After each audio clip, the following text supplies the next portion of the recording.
Assalamualaikum warahmatullahi wabarakatuh. Sifat dendam itu sangat membahayakan, dan kita sebagai manusia sebaiknya menjauhi sifat ini. Saya mencoba jelaskan bagaimana dampak dari sebuah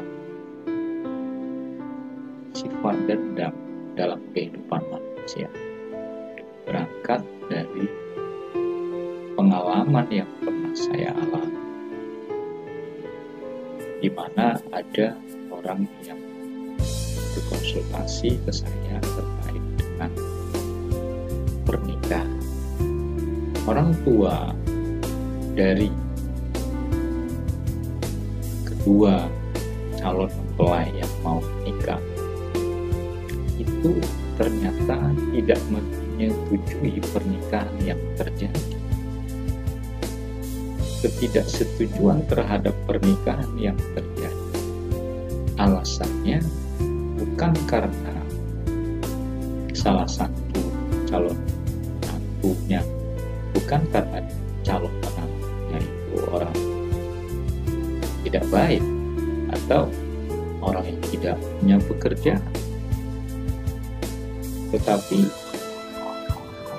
juga bukan karena anaknya itu menerima lamaran dari sang pria, bukan karena dia tidak cinta, tetapi sesungguhnya saling mencintai.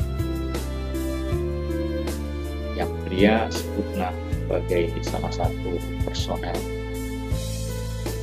para penjara, yang wanita mahasiswa, tapi pernikahannya itu tidak disetujui oleh si ayah laki-laki karena ternyata ayah laki-laki dan ayah si perempuan yang akan menikah itu memiliki atau mempunyai dendam kesumat di masa lalu.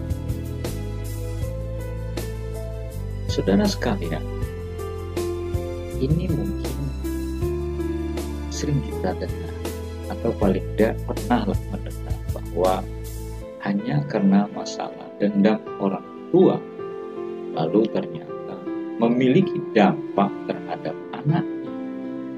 anaknya yang saling mencintai. Tidak ada halangan untuk menikah, orang terpelajar, bahkan sudah bekerja, salah satu tidak diizinkan menikah hanya karena orang tuanya memiliki dendam masa lalu. Ini kan tidak baik. Hanya karena dendam kesumat orang tua, lalu pernikahan anak tidak diizinkan terjadi. Apa yang menyebabkannya? Dendam.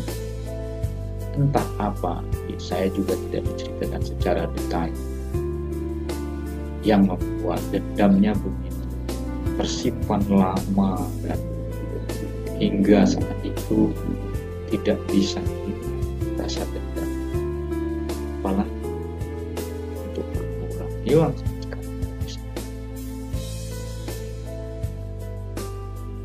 Ini menunjukkan kepada kita dan memberikan pelajaran kepada kita, kalau ada kita menyinggung perasaan orang lain, segeralah kita meminta maaf.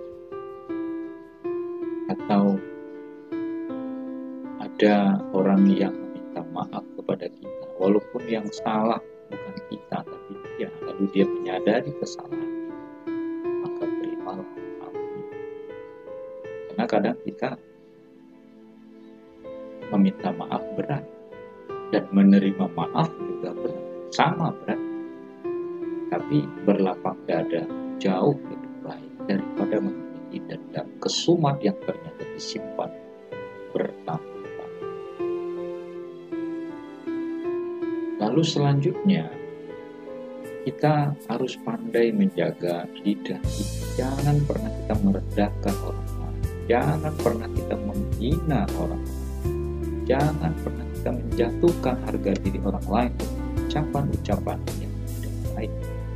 Karena mungkin kita menganggap ucapan kita itu biasa, tetapi bagi orang yang mendengar menimbulkan sakit hati, dendam, lalu ternyata tidak mau memaafkan. Karenanya sebagai manusia, kita diajarkan dalam beragama untuk bisa saling memaafkan, untuk menjauhkan sifat dendam, karena sifat dendam itu bukan hanya merusak diri, bukan hanya membuat kita berdosa, bukan hanya memutus silaturahmi, bukan hanya menjadi sekedar penyakit hati, tetapi ternyata berdampak pada anak keturunan.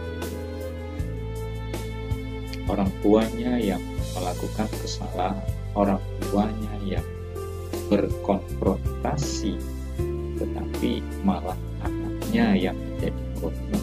Kan kasihan orang tua yang bermasalah, yang memiliki dendam, tapi ternyata yang menjadi korbannya adalah anaknya sendiri.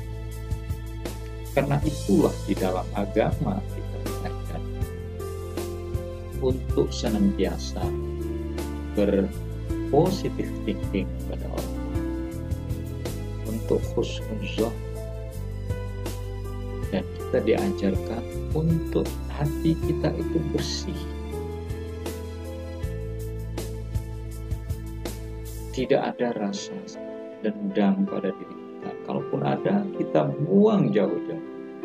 Karena kita sadar dan tahu bahwa sifat itu tidaklah baik.